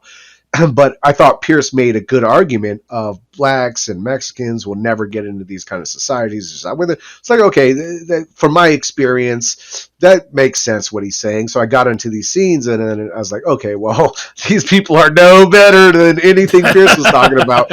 So I was like, okay, this ain't going to work. Okay, there's got to be another solution to it. And the more I read, the more I looked into history, the more I realized, okay, this is doable. Ottoman Empire, Roman Empire, both existed around 1,000 years, and they dealt with not quite what we're dealing with, but similar enough to where I could see a ground game. Like, okay, some things are manageable here and doable. We can still get that society, but they're flawed. But like I said, they were good people, but they were flawed. They weren't in there for heady idealism. It was a culture thing. It was a subculture thing. It was a being accepted thing.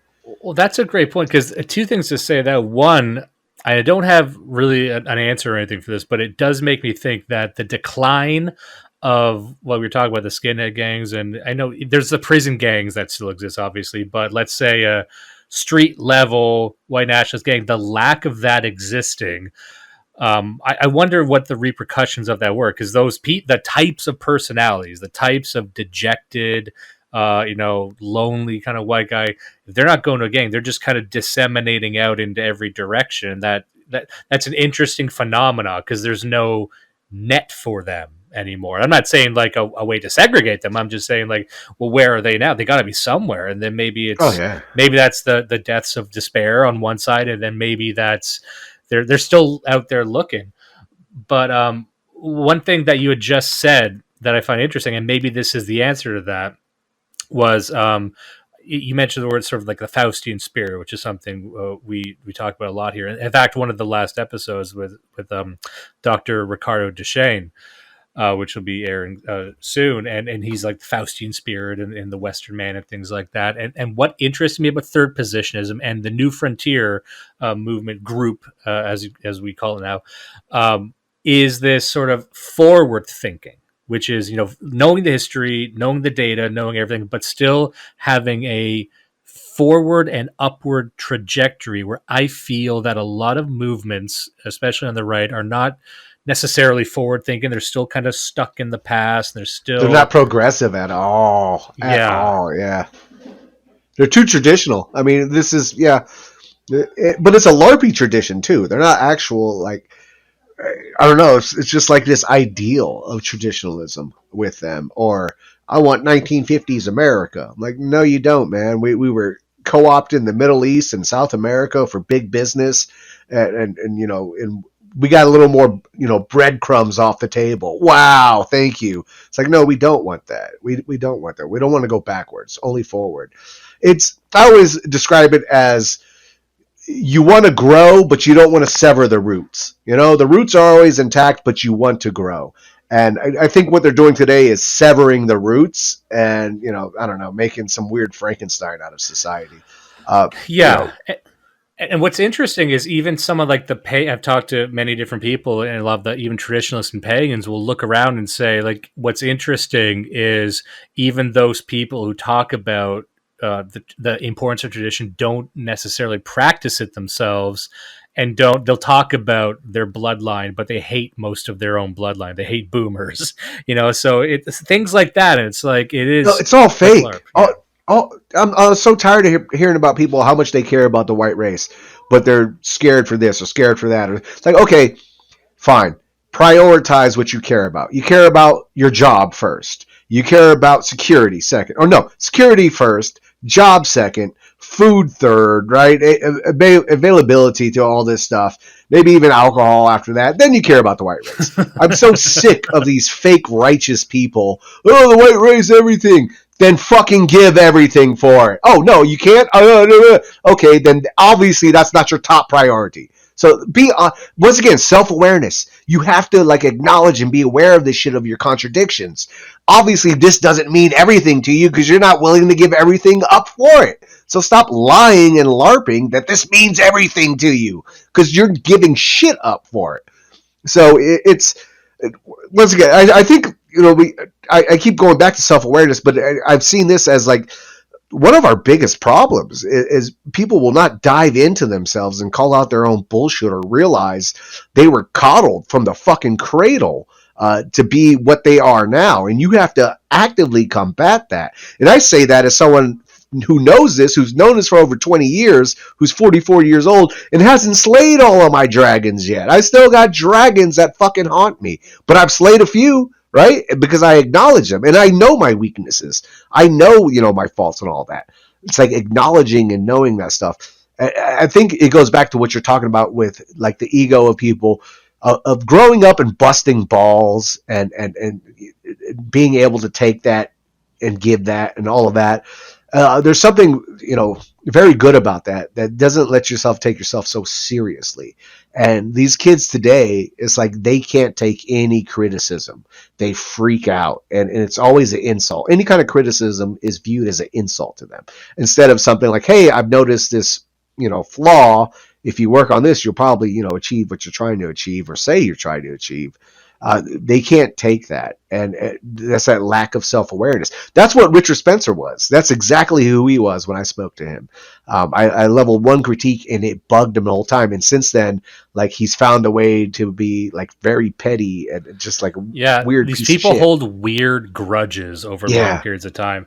And not to, lay into this guy too much, because I do believe he is young, but Nick Fuentes. And a lot of when I saw him kind of come up, I was never sniping at him from a distance like some people were, but I'm like, good for him, whatever.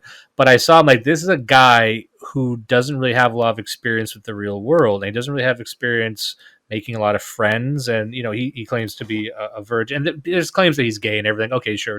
But at the very least, we know he's not very good at talking to girls.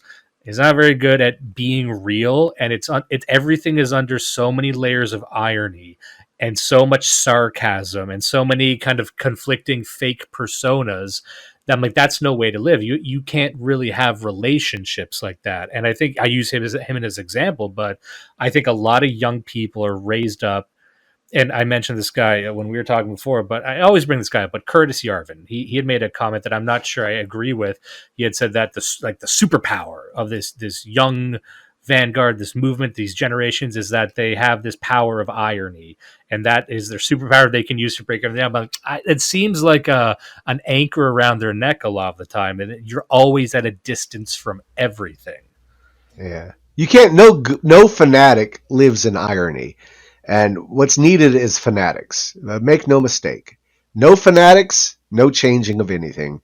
You need fanatics, and no fanatic is filled with irony. In fact, the exact opposite. Pure idealism, pure unadulterated idealism is what flows through our blood. And so, yeah, this irony bro culture and all this is pessimistic, this is nihilistic, this is disgusting, it's defeatist. It's once again, I think these are excuses to justify their inactivity at the end. You can't loathe this system, be a human being who puts some self-worth upon yourself, and be comfortable living and dying your whole life bitching about the system and never even trying to get in a game. Once again, better to fail than to never try.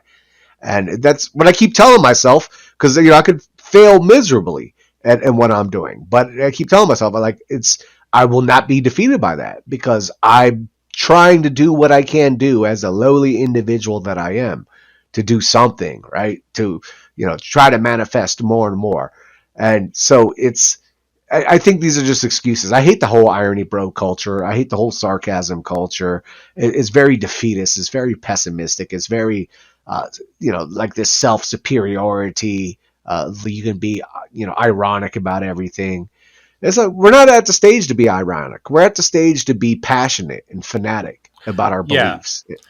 And that's what I found so interesting about third positionism and where that fit in with the zeitgeist of everything. And also, before we continue, I just want to say for the record, I don't think when we're not trying to start any fights with anyone. I personally, when I see white advocacy organizations, I say good for you, best of luck. I'm not here trying to kneecap anyone who's like trying to advocate for white people in whatever way they do. But what I found interesting about third positionism is that it's pragmatic in a different way, and I'll explain what I mean by that. So it's like a lot of people on the right agree on most things. I think on race stuff, on JQ stuff. Some people talk about it more than others. Some people kind of place different priorities on those topics. But what I found is with like New Frontier or anything third position, it's like, okay, but let's survey the land around us right now. What is the situation we are living in? Now we are living in a very specific multicultural situation. And we can talk all day about how we might balkanize, and maybe that's part of the discussion. But it's also like we got to look around and work with what we got. And this is why I always say when I talk to Europeans, and I love talking to Europeans, and they're very enlightening people, but a lot of their experience and their roots in their countries go back 20,000 generations. That is not an experience shared up here in Canada. So a lot of people here are new, or we were more kind of even Quebec is kind of a mix. And it's like we don't have this sort of ability to adhere to any tradition, even if we wanted to. We don't really have a strong identity like that. So we have to make do with what we've got. And so it might not be perfect, but we got to. How do we move forward? How do we get a momentum going, pulling from this fine mess we're in right now? And I know there's people in America specifically who are dealing with that right now, trying to do things politically that might not make sense to a European. Even the concept of like we don't believe white people exist or whatever. But like I find that the New Frontier movement is at least trying to come at it a different angle, and I find that interesting. Now, is that something? First of all, am I correct in any of that? That you're trying to kind of adapt it to a different sort of paradigm that you're living in, as opposed to maybe far right fascist whatever movements of the past. No, 100% you're right because all third position is organic in the nation it's in. So our third position is American. And what is America? It is a multiracial country that literally has like no values outside of, dogmas repeated by politicians and television, democracy, liberty, all these things that really, when you scratch the surface, mean nothing at the end of the day, especially how the system runs. So you have to, I always say, like, you have to play the hand you're dealt. You can wish you had a better hand, you can all this, but you have to play the hand you're dealt and try to win the table. And we're dealt this hand in America. It's not a great hand. We're a very multiracial, multi-religious, multicultural, divided country, engulfed in consumerism right now, materialism, all these things that are not advantageous for a homogeneous society at all. But this is the hand we're dealt. So we have to work with this hand. When I hear talks of white separation or balkanization, this is all fantasy internet stuff. This is nothing that's put in reality. Every time someone tried to make a white community in America, it's failed miserably. Every time. Every time. Okay, from Covington to the Aryan Nations to even someone I knew in the local Vegas area that bought a bunch of acres in Utah, tried to build his, white commune there. But it's just always failed. So when I look at that and I see, since Rockwell to this day, the same method, the same failure, the same results, same method, same results. That's kind of when I realized, okay, we have to approach this game differently because My game is about confronting the system and changing the system and making a system more advantageous to the people that I think will benefit all people, because all people are a part of America, whether people want to accept that or not.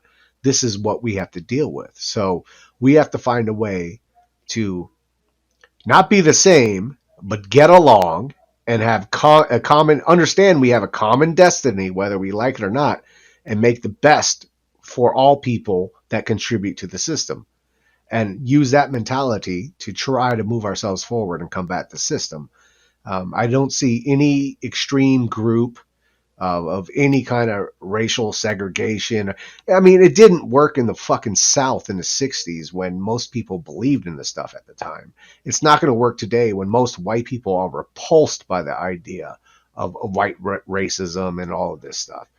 So you have to deal with, what the reality of the land is. And this is where I started looking at America more under the context of Roman and Ottoman kind of deal we're dealing with. We're dealing with an empire that has many different people underneath it, and it needs to figure out a way to allow the different people to be different people, but all contribute to the state at the same time.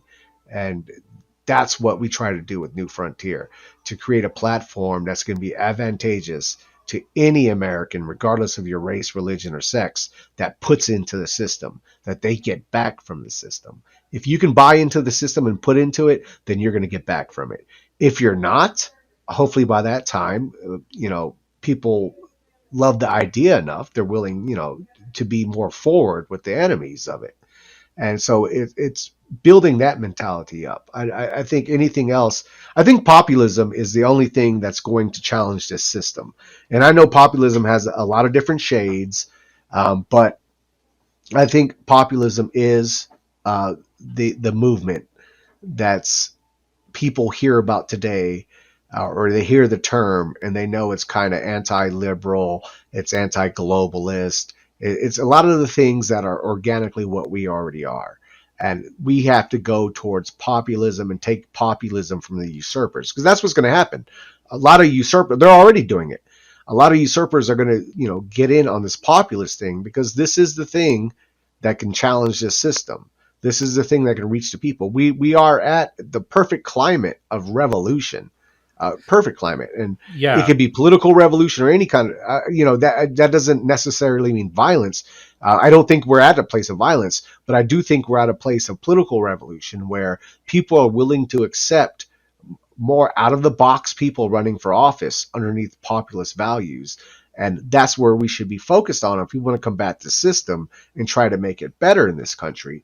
I don't think extremism and going more, circling the wagons of our, little, echo chambers is going to help anyone. I think leaning into populism is the way to do it. And you can't do that when you're saying, I don't want to live around darkies and all this shit. You just can't do that in this country. And not even for the black vote, right? Simply for the white vote. I mean, you're going to chase off fucking 95% of white people in America with that mentality. So it doesn't work. It just doesn't work. So you have to realize that, understand that, and reevaluate it. And is your goal just to be in your echo chamber, or is your goal to actually combat the system? If your goal is to combat the system, then you got to get with reality, and you have to understand populism is the way to go. What is populism? It's many things right now. We need to be the ones that control the narrative of that.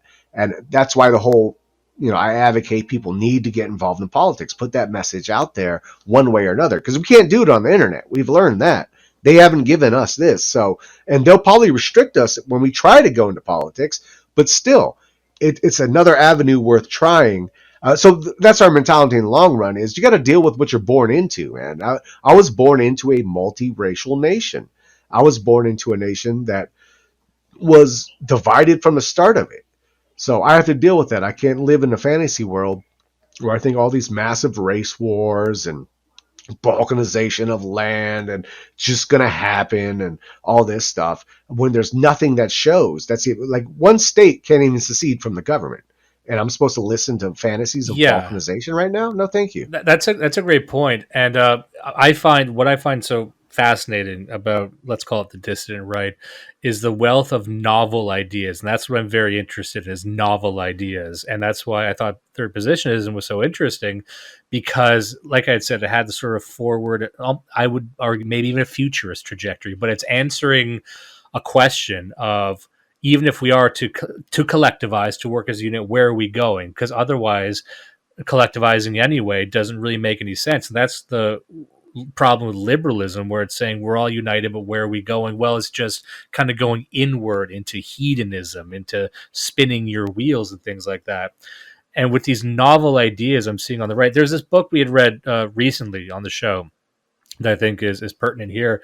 It's called what is it called? The History of Scientific Revolutions. It's a science book, but it explains how, the world of science actually mirrored the world of politics, in the sense that you had existing paradigms and then these massive upheavals in paradigms. And these upheavals looked very much like political revolutions. It started with a sort of core intelligentsia, and it had its entrenched conservatives. And so we're talking about the evolution of the concept of light and particles. And people thought it was one way. They thought it was a thing called ether.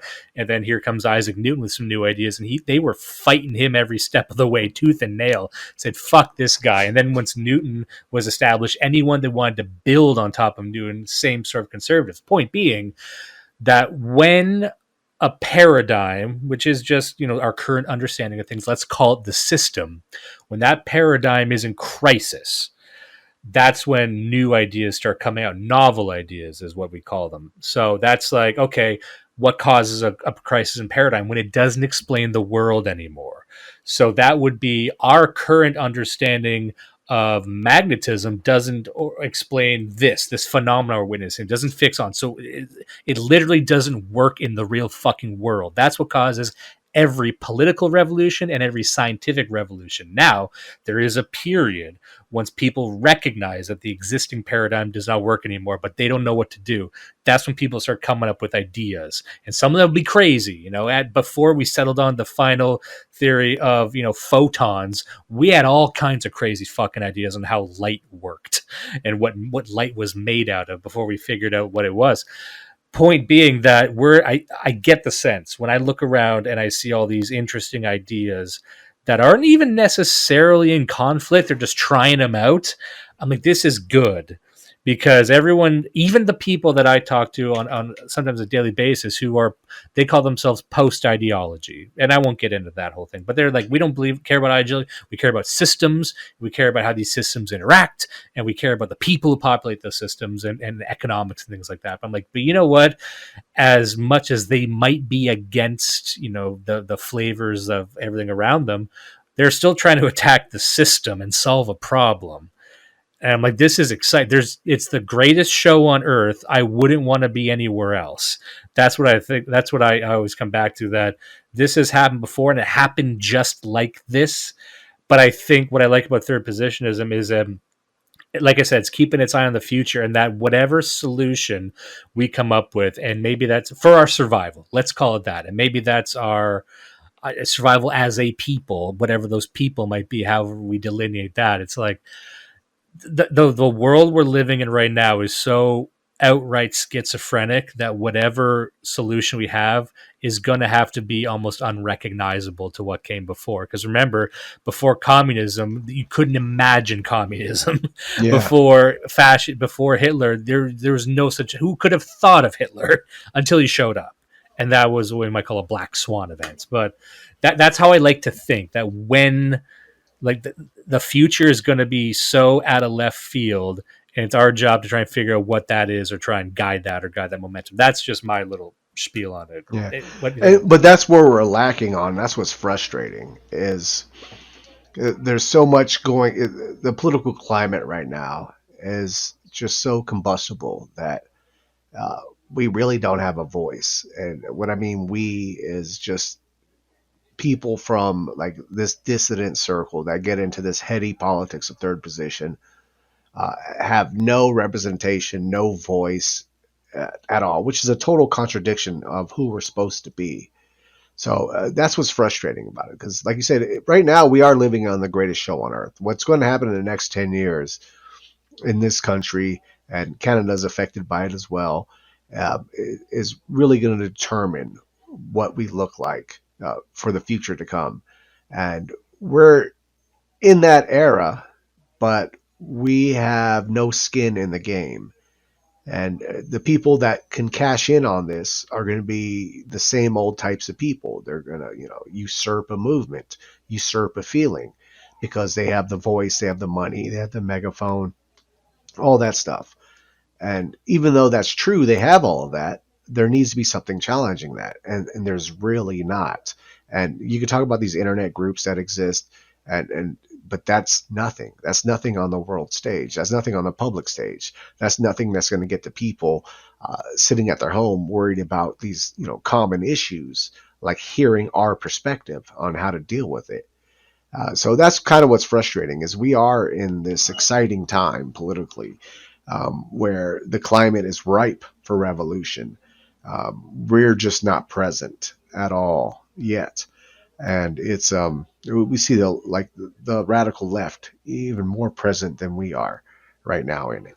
Well, really, So the January 6th thing, I remember when that happened, everyone was falling over themselves to, shoo that away and denounce it and say how stupid it was. I'm like, this is cool.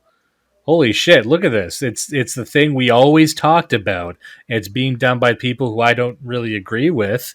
I'm we not a never Trump. talked about walking through velvet ropes and saying a Yeah. prayer in Congress. We Well, never that's the thing. talked Like about we that. like even that low level thing. Yeah, I'm no, no, like, yeah, yeah, yeah. yeah, yeah, yeah. No, I get what you're saying. I just Can you like, imagine if we you did like know, I'm going to show up dressed in Viking horns and say a prayer? yeah, yeah. I mean, I was saying while that was happening, I was like, I wish Antifa was there so they could show them how to riot. I mean, it was just, yeah, that was kind of, but no, I get that. The sentiment, the energy, that's what I mean. That energy is there. That could be tapped into. And a goon like Trump tapped into that. So it's like that energy is there. But it's, like I said, we're failing. We're failing. All these people that are kind of in our sphere are failing at trying to manifest this in reality. Like we're very impotent Yeah, right now. well, because I come at this professionally from the side of marketing. So my job, and has been for over a decade, is doing this sort of thing, communicating to different demographics. So when I see a huge, massive, this is why I still like conservatives. A lot of people dismiss conservatives, but I like a lot of conservatives because I'm like, their instincts are usually right. Like they know something's up, they know something's wrong, they know they're anxious. They just don't have the language to describe it. Yeah. They don't know where to go. So I'm like, I can actually have a conversation with these people. I'm increasingly finding that I don't even think I can talk to your average Democrat. And that sounds like a basic bitch comment, but I'm like, I think a lot of them are too far gone. I don't even know how to talk to them. But I come at this still like with the message of a lot of these different sort of branching off things. I'm like, there's no reason we can't communicate this effectively and make it kind of fun and interesting. They just that's the reason they deplatform us, because they want us to not exist. When people hear this stuff, Yeah. even some of the more fringe stuff, like Oh yeah. about the conspiracy. Look how excited people get about the dumbest conspiracy theories. We can Mm-hmm. give them actual conspiracies. Yeah. I got some real ones. You want to? We stopped Yeah. talking about the CIA. We can talk about the CIA. We talk about all kinds of shit. Like Yep. Yep. Yeah. people kind of got Klaus Schwab. I'm like, okay, you're in the mood. I can see you're in the mood with COVID to talk about some stuff. Let's Yeah. Let's go. go But down that rabbit hole. Yeah. yeah, but it's like, no, don't talk to them. They're a waste of time. Like, well, then who? Who? Like, remember, I think you're probably on the same wavelength where it's like, why are we here? We're here to help people. We're here to help us. We're here, like our people, whatever it might be. So every year it seems like we carve off more of the mainstream we refuse to talk to, and I'm like, that just seems like a bad trajectory to me. And maybe I'm way off base on that, but it seems No, like that. no, there is that. Like once again, you get into any disagreement with any of these people online, and he goes right to the gutter right away. It's like, well, that's not how you talk with people. That's not how you convince someone to get into what you believe in, right? You don't call them a stupid fucker or a Jewish fucking mind slave or whatever. You don't sit there and just insult, insult, insult. And people are so quick to that as soon as they see any kind of disagreement, or they label the people on the right will label the people on the left just as quick as the people on the left will label the people on the right. It's like the same thing over and over again. And I've always hated that. And that's one of the critiques I get when I like do like interviews or shows with like communists or stuff like that. Like, oh, you're too friendly. You're too friendly. It's like, what? You just want to see us fight? You see that all the time. You see the same old shit all the time. It's like, I'm not interested in that. I'm not here to, the bigger dick contest. I'm like, I'm trying to find out, what do we agree on and how do we make something come from our agreement? That's what I'm more concerned about. Like, that's my mentality when I'm speaking with people. It's like, okay, what do we agree on and can we make something of this? Can we agree we both hate this system? Yes. Okay. That's a good start. Okay. If we both hate this system, want to see it taken down, that's a great start. So like, I'm more concerned with that. And you'll see a lot of the internet conversation is usually like, it's so hostile and it's so demeaning and dismissing of people. Well, and that's kind of one of the reasons I really wanted to talk to you is because I'm not. I've been a watcher of your channel for quite some time, and even some people were like, "Oh, what's going on? Where's Culture Thug these days? Oh, he cucked out." That's what they'll say. Yeah. Oh, he cucked out, and there might be even some people listening now who are like, "Oh, this isn't racist enough," or "This is slightly too racist," or something like that. And even when I was speaking to Dr. Ricardo Duchesne, who's a very interesting guy, but he's a straight up Duganist. He's a guy who likes Dugan, which is a big scare word on the right these days. It's like, how you talking to him? I'm like, I like this. Like, I don't. Once you fucking talk to people, it usually ends, especially in this side. Like, it's pretty okay. Like, it's cool. Like, I don't understand why everyone needs to be a cuck and a fed and a terrorist at the Yeah. exact same time at all times. Yeah.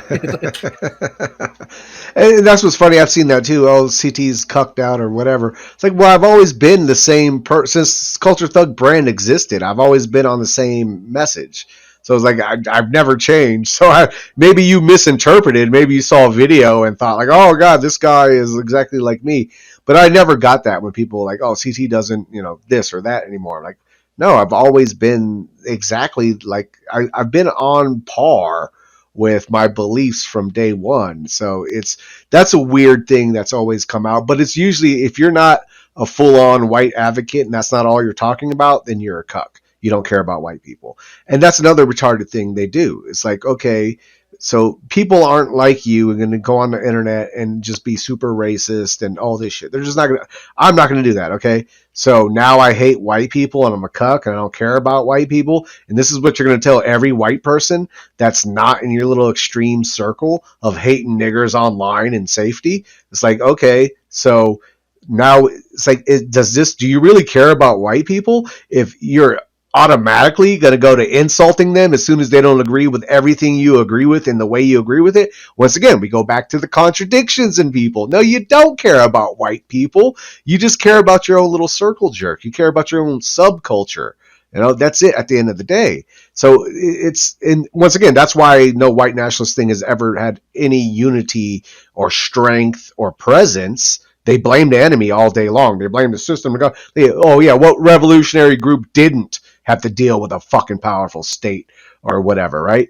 So blaming the enemy is not an excuse. The blame is on yourself because those contradictions are real and they play out in reality, and this is why they need to be acknowledged.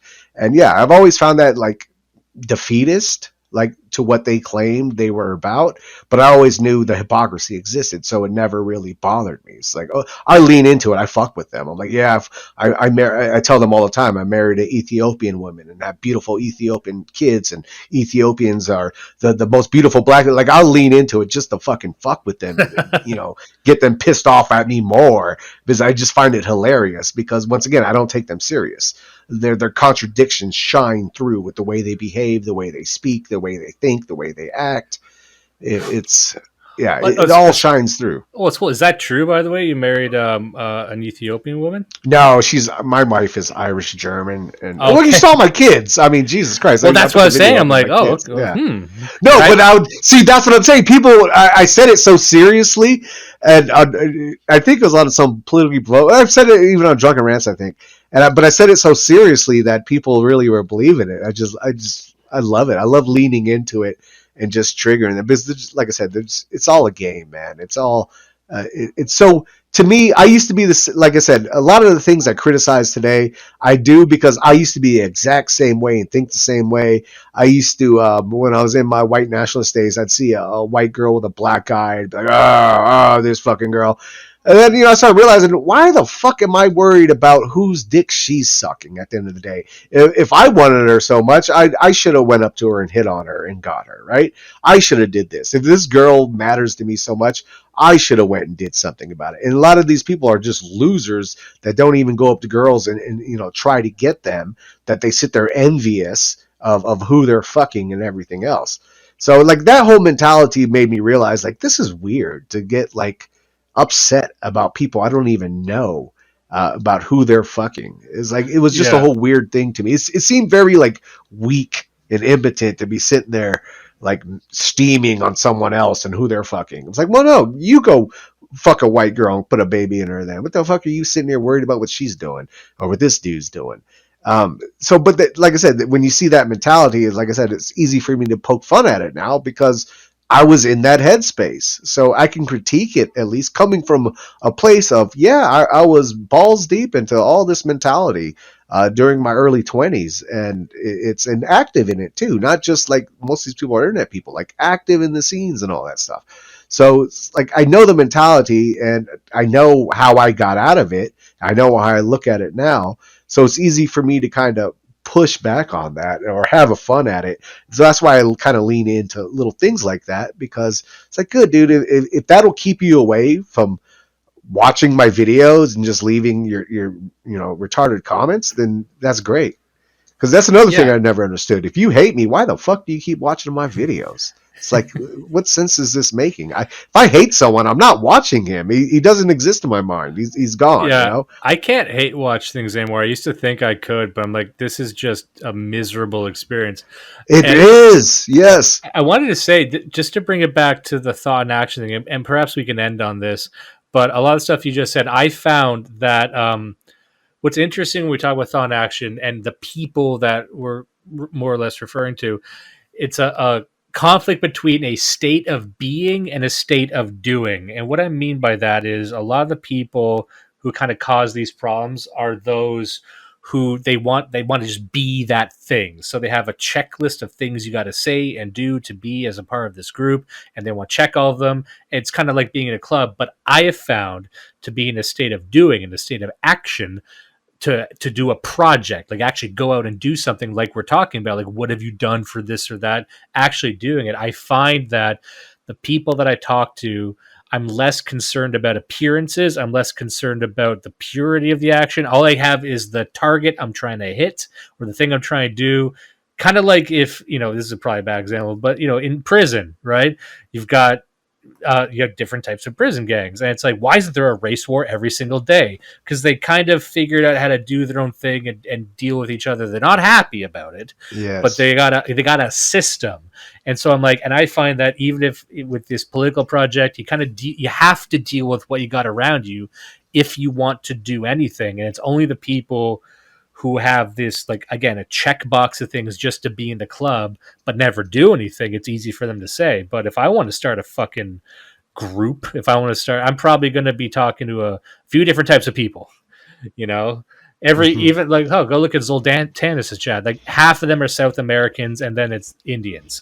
Those are the two people in the super Is super that what's in fascist there? chat. We always I didn't joke know about, because that. there's the fascist who's like the number one Indian who hates white people but is like super fascist. Like, it's fun. I don't know, but Right. once where the rubber meets the road, when you're trying to do anything in real life, things might get ugly, things might get inconsistent, things might get what. But it's like, well, what are you going to do? Just not do things, like not talk to people, do plan to get something done? I don't know. I just find that when I actually start doing things in real life, I care a bit less about the perfection of how it's done or who I'm talking to. Or Yeah. It's. I guess we can wrap up on this. I believe a lot of that. I believe, like, I think Yaki made a good point that instinct is like the true. It's like God's expression through you, right? Is your instinct. Um, when I read that, that really resonated. I'm like, yeah, that's when someone says something that you kind of believed but didn't know how to put it into words and kind of materialize it for yourself.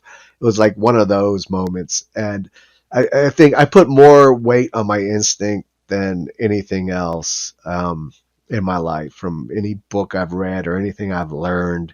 And instinct comes from experience as well. So that's once again, to talking to people, understanding people, living through life, touching grass, all of this stuff helps that instinct as well, or helps mold it as well.